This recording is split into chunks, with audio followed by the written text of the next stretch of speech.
Hello दोस्तों, quiz master में आप लोगों का बहुत बहुत स्वागत करती हूँ।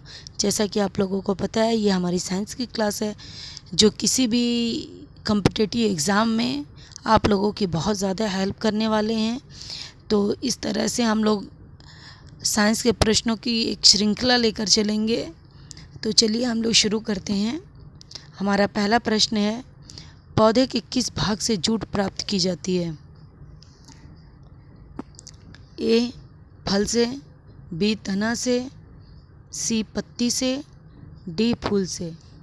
तो जूट जो है हमें पौधे के तना से मिलती है और इससे रस्सी वगैरह बनाई जाती है और सबसे ज़्यादा जूट जो है वो पश्चिम बंगाल से प्राप्त होता है। तो आई होप कि आप लोगों को क्लियर हो चुका होगा। तो बढ़ते हैं अगले प्रश्न की ओर।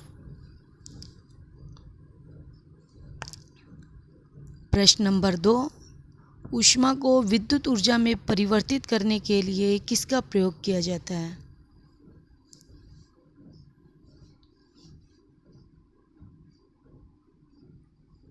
ए एमीटर, बी वोल्टमीटर, सी हाइड्रोमीटर, डी थर्मोकपल। तो विद्युत ऊर्जा में परिवर्तित करने के लिए थर्मोकपल का प्रयोग किया जाता है। चलते हैं अगले प्रश्न की ओर।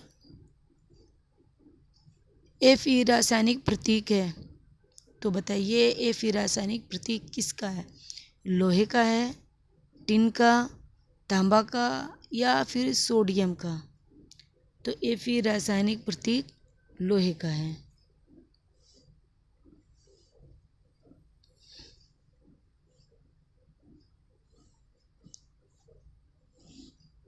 सोडियम का सबसे अधिक पाया जाने वाला लवण है, तो इनमें से कौन सा लवण सबसे ज़्यादा पाया जाता है? सोडियम। वैसे तो सारे सोडियम के ही लवण है, लेकिन सबसे ज़्यादा कौन सा लवण पाया जाता है? सोडियम कार्बोनेट पाया जाता है या B sodium sulphate, C sodium chloride, D इनमें से कोई नहीं।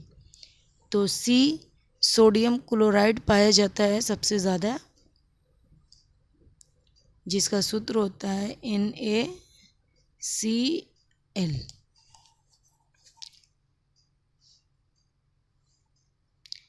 ऑक्सीकरण को किस रूप में परिभाषित किया गया है? देखिए दोस्तों, यहाँ पे मिस प्रिंटिंग है।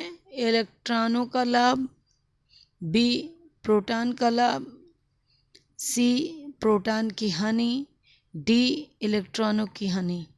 तो राइट जवाब हो जाएगा डी इलेक्ट्रॉनों की हानि।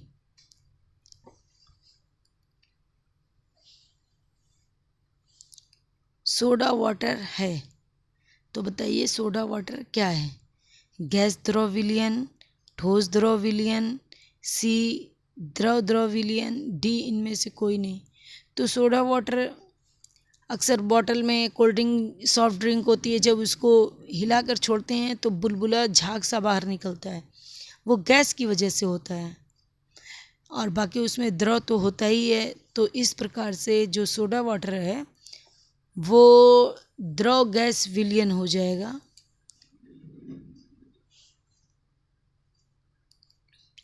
सातवां क्वेश्चन आप लोग के सामने है, सबसे जटिल कार्बनिक पदार्थ होता है?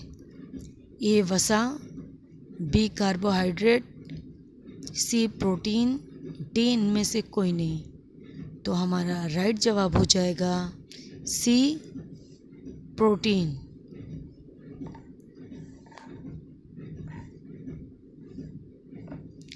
अधातु के ऑक्साइड प्रायः होते हैं? ए अम्लीय, बी उदासीन, सी क्षारीय, डी इनमें से कोई नहीं। तो जिसका भी पीएच वैल्यू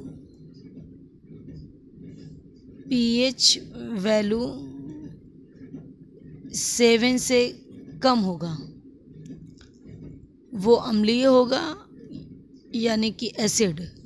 और जिनका पीएच वैल्यू 7+ होगा, 7 से ज़्यादा होगा, वो क्षारीय यानी बेस होगा। और जिनका पीएच वैल्यू 7 होगा वो न्यूट्रल यानी उदासीन होगा। आई होप कि आपको समझ में आ गया होगा। अधातु होगा तो वो अम्लीय होगा, और धातु के ऑक्साइड होंगे तो वो क्षारीय होंगे।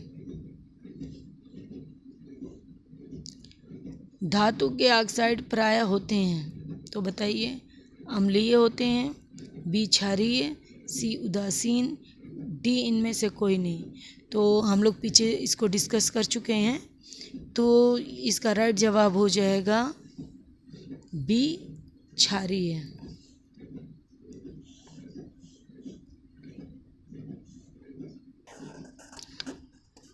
पेंडुलम को चंद्रमा पर ले जाने पर उसकी समयावधि ए उतनी ही रहेगी, बी बढ़ जाएगी, सी घट जाएगी, डी 0 हो जाएगी। तो पेंडुलम या लोलक को जब चंद्रमा पर ले जाएंगे तो पेंडुलम या लोलक को जब चंद्रमा पर ले जाएंगे तो उसकी समयावधि जो है वो बढ़ जाएगी।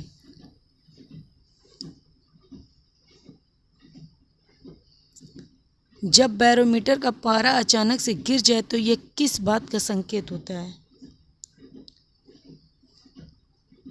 तो ये ए आंधी तूफान का संकेत होता है, बी गर्म मौसम का, सी सर्द मौसम का, या डी इनमें से कोई नहीं।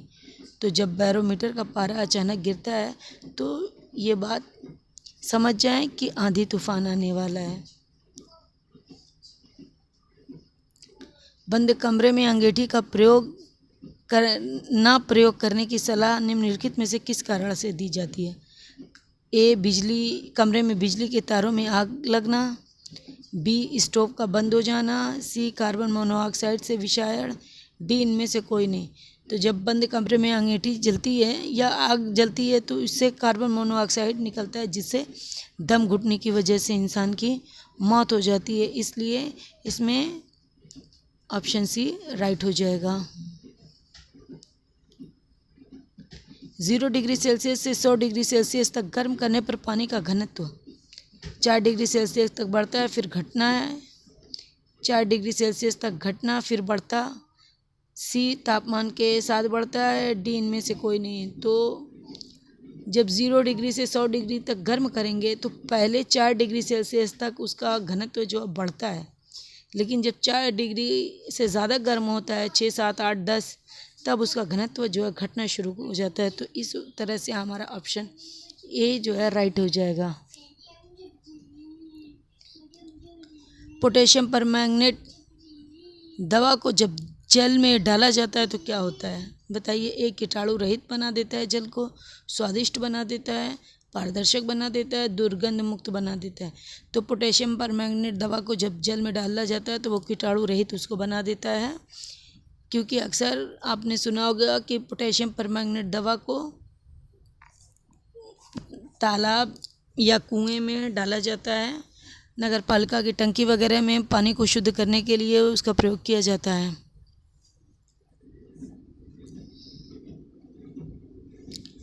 ज्वालामुखी पर्वतों से निम्नलिखित में से कौन सी गैस निकलती है?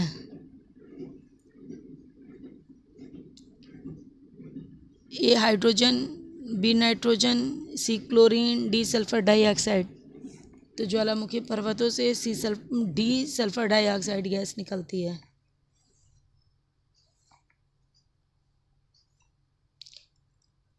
सत्रहवां प्रश्न आपके सामने है। वायु में किसकी अधिकता होने से पेड़ों की पत्तियां काली होकर गिर जाती हैं? कार्बन डाइऑक्साइड के कारण, सल्फर डाइऑक्साइड के कारण, या सी कार्बन मोनोऑक्साइड, या डी इनमें से कोई नहीं। तो राइट जवाब हो जाएगा B sulphur dioxide.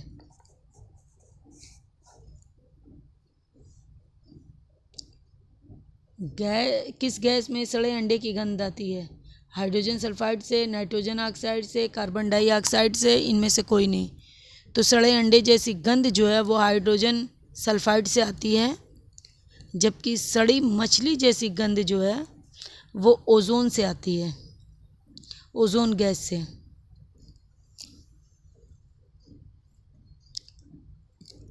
Ozone gas से किस तरह की गंध आती है या किस तरह की गंध होती है? तो अभी हमने पीछे डिस्कस कर चुके हैं कि सड़ी मछली की तरह की गंध ओजोन में आती है और इसका सूत्र है O3। एक्रोलीन है, प्लास्टिक है, बी फाइबर है, सी कांच है, डी इनमें से कोई नहीं, तो एक्रोलीन जो है वो बी फाइबर है। तो इस तरह से हमारे 20 क्वेश्चन पूरे हुए। उम्मीद है कि आप लोगों को पसंद आए होंगे। अगर पसंद आए हैं तो लाइक और सब्सक्राइब कीजिए। Bye bye, take care.